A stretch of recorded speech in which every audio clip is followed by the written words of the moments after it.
Hello students, welcome to my channel. You are watching S Kumar commerce educator. इस video में हम करने जा रहे हैं class 11 accountancy chapter number 5 accounting equation, जिसको हम टीएस ग्रेवाल बुक से कर रहे हैं। प्रीवियस वीडियो में मैंने आपको अकाउंटिंग इक्वेशन का कंसेप्ट और अकाउंटिंग इक्वेशन क्या होती है इसके बारे में हमने डिस्कस किया था, मैंने आपको बताया था। इस वीडियो में हम करने जा रहे हैं अकाउंटिंग इक्वेशन के प्रैक्टिकल क्वेश्चन। सो सबसे पहले हम करते हैं question number first. So let us see the solution. Question number first, what will be effect of the following on the accounting equation। नीचे बिजनेस ट्रांजेक्शन गिवन है, उसका अकाउंटिंग इक्वेशन पर क्या इफेक्ट होगा। First, started business with cash ₹45,000। First transaction आपको given है, started business with cash ₹45,000। Second, open a bank account with a deposit of ₹4,500। Second transaction है कि बैंक में अकाउंट ओपन किया है और उसमें डिपॉजिट किया है कितना, 4,500। Third, bought goods from messrs son and company for ₹11,200।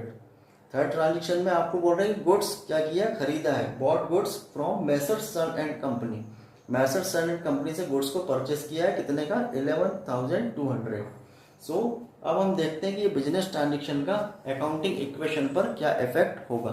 So let us सी। सो जैसा हमने डिस्कस किया था कि अकाउंटिंग इक्वेशन सबसे पहले तो हम ये देखते हैं कि अकाउंटिंग इक्वेशन क्या होती है। अकाउंटिंग इक्वेशन क्या होती है, assets is equal to liabilities plus capital. Business की जो एसेट्स होती है वो इक्वल होती है, किस किस के इक्वल होती है, लायबिलिटीज प्लस कैपिटल। कैपिटल क्या होता है, कैपिटल वो अमाउंट, वो कैश या वो एसेट्स जिससे बिजनेस को स्टार्ट किया जाता है। बिजनेस को स्टार्ट करते समय जो हम टोटल इन्वेस्टमेंट करते हैं उसको हम लोग क्या बोलते हैं, कैपिटल।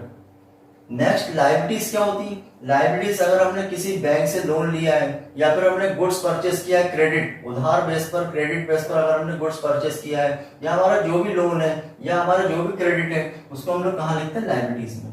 मीन्स बिजनेस की एसेट्स ऑलवेज इक्वल होती है, किसके इक्वल होती है, लायबिलिटीज प्लस कैपिटल। सो सबसे पहले तो हम लिखेंगे हमारी accounting equation assets is equal to liabilities plus capital. अब आपको जो क्वेश्चन गिवन है, क्वेश्चन में आपको 3 ट्रांजेक्शन गिवन है, फर्स्ट, सेकंड एंड थर्ड। सो सबसे पहले तीनों ट्रांजेक्शन में हम ये देखेंगे कि बिजनेस की एसेट्स कौन कौन सी हैं। यहाँ पर फर्स्ट ट्रांजेक्शन आपको बोल रहे हैं started business with cash. Cash, अब कैश क्या होता है, कैश बिजनेस की एसेट्स है। कैश क्या होती है, कैश बिजनेस के लिए एसेट्स है। जो कैश नगद पैसे हमारे पास अवेलेबल है, उस कैश इन हैंड जो हमारे पास अवेलेबल है, जो कैश, उसको हम क्या बोलते हैं, एसेट्स। ये हमारे लिए क्या होगी, एसेट्स। तो सबसे पहले हम एसेट्स में किसको प्लस करेंगे, कैश। सबसे पहले कैश हमारी क्या होगी, assets. Next, open a bank account with deposit of ₹4,500। हमने बैंक में अकाउंट ओपन किया, हमने बैंक में अकाउंट ओपन किया। अब जब हम बैंक में अकाउंट ओपन करेंगे या बैंक में कुछ चीज डिपॉजिट करेंगे तो बैंक में जो अमाउंट होगा वो भी क्या होगी, वो भी बिजनेस के लिए एसेट्स होगी। जो हमारे पास कैश है वो भी बिजनेस का एसेट्स है, और जो बैंक में जो बैलेंस है वो भी बिजनेस के लिए क्या होगा, एसेट्स होगा। सो यहाँ पर बैंक भी क्या होगी, एसेट्स। बैंक में जो पैसा हम डिपॉजिट करेंगे, बैंक में जो हमारा बैलेंस है वो बिजनेस के लिए, वो भी क्या होती है, एसेट्स होती है। तो यहाँ पर कैश प्लस बैंक, हम एसेट्स में क्या क्या लिखेंगे, cash plus bank. Third transaction बोल रहे हैं बॉट गुड्स। हमने गुड्स खरीदा, गुड्स का मतलब क्या होता है, स्टॉक, माल खरीदा। हमने माल खरीदा मतलब हमारे पास क्या हुआ, गुड्स क्या होगा, बिजनेस के लिए गुड्स भी क्या है, स्टॉक भी क्या है, एसेट्स है। बिजनेस के पास जो स्टॉक होता है, जो गुड्स परचेस किया है, वो गुड्स परचेस किया तो वो बिजनेस के लिए क्या होगा, वो भी स्टॉक भी क्या होगा, एसेट्स होगी। तो उसको भी हम स्टॉक को कहाँ प्लस करेंगे, एसेट्स में। तो तीनों ट्रांजेक्शन में हमारे पास एसेट्स कौन कौन से निकल कर आए, कैश, बैंक बैलेंस और गुड्स मींस स्टॉक। कहां पर आए लिखेंगे अब ये, एसेट्स में। एसेट्स में हमारे पास क्या क्या हो जाएगा, cash plus bank plus stock. Next is equal to liabilities. Liabilities means creditor. Creditors means जो भी हमने उधार माल खरीदा है वो क्या कहलाएंगे, हमारे क्रेडिटर्स। या हमने कहीं से लोन लिया है तो क्या कहलाएंगे, क्रेडिटर्स। तो लायबिलिटीज हम क्या लिखते हैं, creditors. And plus capital. Capital means investment, जो हमने बिजनेस को स्टार्ट करते समय जो हमने इन्वेस्टमेंट किया वो क्या होगी, कैपिटल। नेक्स्ट हमको ये देखना है कि जो आपको बिजनेस ट्रांजेक्शन गिवन है इसका अकाउंटिंग इक्वेशन पर क्या इफेक्ट होगा। जो आपको बिजनेस ट्रांजेक्शन गिवन है, फाइनेंशियल ट्रांजेक्शन आपको गिवन है, इस ट्रांजेक्शन का अकाउंटिंग इक्वेशन पर क्या इफेक्ट होगा। जैसे कि हमने बताया कि क्या होता है कि एक बिजनेस ट्रांजेक्शन दो अकाउंट को अफेक्टेड करता है। जैसे हमने क्या सीखा था कि अकाउंटिंग इक्वेशन किस पर बेस्ड होती है, dual aspect concept. Accounting equation किस पर बेस्ड होती है, डुअल एस्पेक्ट कंसेप्ट। मींस जो भी एक बिजनेस ट्रांजेक्शन होता है वो दो अकाउंट को अफेक्टेड करता है। तो सबसे पहले हम देखते हैं फर्स्ट ट्रांजेक्शन। फर्स्ट ट्रांजेक्शन का अकाउंटिंग इक्वेशन पर क्या इफेक्ट होगा। जो इफेक्ट होगा उसको हम यहाँ पर मेंशन करेंगे, या तो इंक्रीज होगा या डिक्रीज होगा, प्लस होगा या माइनस होगा। तो जो भी होगा, जहां प्लस होगा वहां हम प्लस करेंगे, जिस अकाउंट से माइनस होगा वहां पर हम माइनस करेंगे। सो लेट अस सी फर्स्ट ट्रांजेक्शन क्या है। Started business with cash ₹45,000। Business को स्टार्ट किया है, कितने अमाउंट से स्टार्ट किया, 45,000 से। अब 45,000 कैश मतलब नगद पैसा लगाकर हमने क्या किया, बिजनेस को स्टार्ट किया। अब जब बिजनेस को स्टार्ट करेंगे तो मैंने आपको कहा था कि बिजनेस को स्टार्ट करते समय जो हम इन्वेस्टमेंट करते हैं वो क्या कहलाता है, कैपिटल। तो हमने बिजनेस स्टार्ट किया कितने से, 45,000 से। तो ये 45,000 क्या होगा, कैपिटल। तो इसको यहाँ सबसे पहले हम कैपिटल में लिखेंगे 45,000।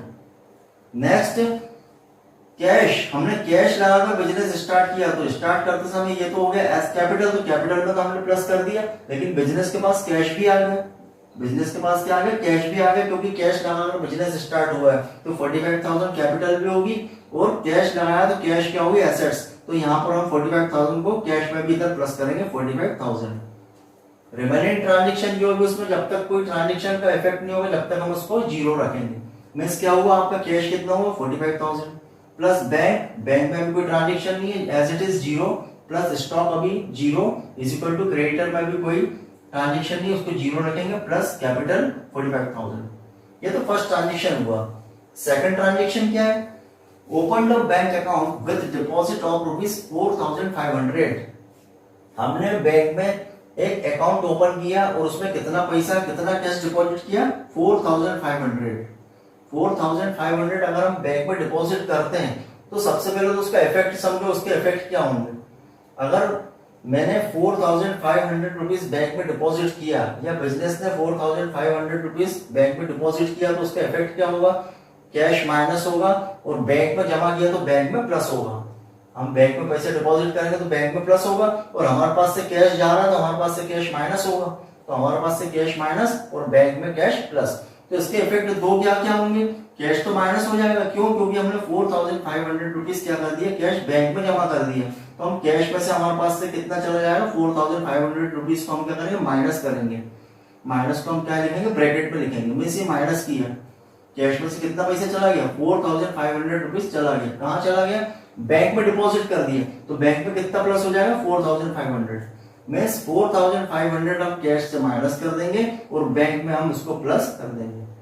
अब आपकी न्यू इक्वेशन क्या होगी, न्यू इक्वेशन क्या बन जाएगी। अब आपको हम टोटल लगा के देखते हैं, न्यू इक्वेशन क्या होगी, 45,000 में से 4,500 माइनस होगा तो कितना आएगा, 40,500, प्लस बैंक में कितना अमाउंट है, 4,500, प्लस स्टॉक का भी आपके पास है नहीं, जीरो है, is equal to creditor. Creditor में भी हमने किसी से कोई गुड्स क्रेडिट या उधार खरीदा नहीं, तो क्रेडिटर में भी जीरो है। नेक्स्ट कैपिटल आपकी कितनी है, 45,000। तो ये न्यू इक्वेशन है। अब हम देखते हैं थर्ड का इफेक्ट क्या है, थर्ड ट्रांजेक्शन का।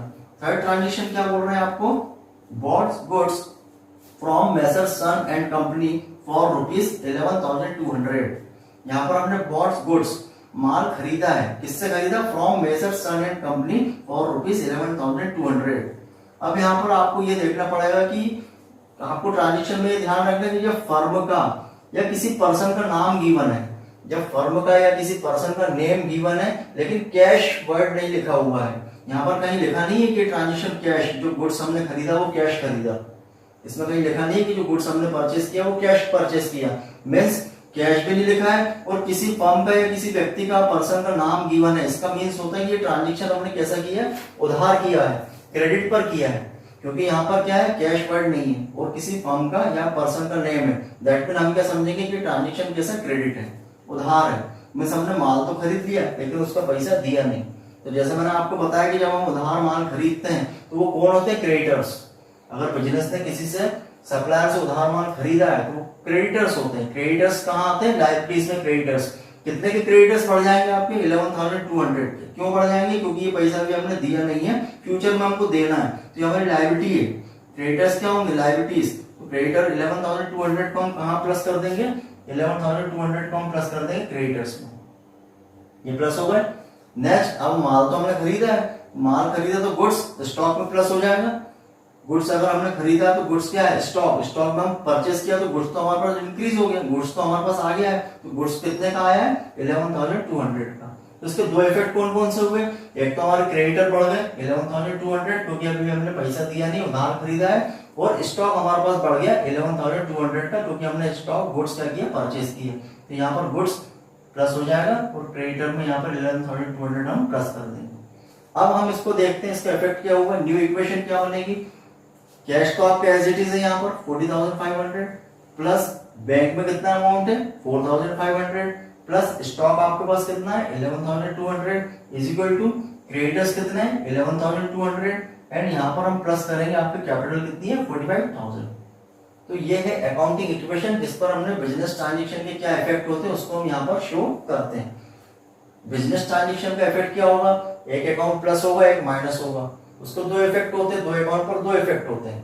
अब हम इसको टोटल करेंगे, assets and creditor and capital, इसको हम प्लस करेंगे तो ये ऑलवेज इसका टोटल क्या होगा, इक्वल होगा। इनका टोटल और इनका टोटल हमेशा क्या होगा, इक्वल होगा। अकाउंटिंग इक्वेशन हमारी क्या होती है, assets is equal to liabilities plus capital. ये हर स्थिति में बिजनेस की जो एसेट्स है वो इक्वल होती है किस किसके, लायबिलिटीज प्लस कैपिटल की। इसको आप टोटल लगाएंगे तो क्या आएगा, दोनों अमाउंट इक्वल आएंगे। सो ये है अकाउंटिंग इक्वेशन। नेक्स्ट वीडियो में नेक्स्ट क्वेश्चन के साथ हम फिर मिलेंगे। अगर आपको कोई डाउट लगता है तो आप कमेंट सेक्शन में पूछ सकते हैं। Thanks for watching. ज्यादा से ज्यादा चैनल को सब्सक्राइब करिए ताकि आने वाली वीडियो की नोटिफिकेशन आपको मिलते रहे। Thanks for watching.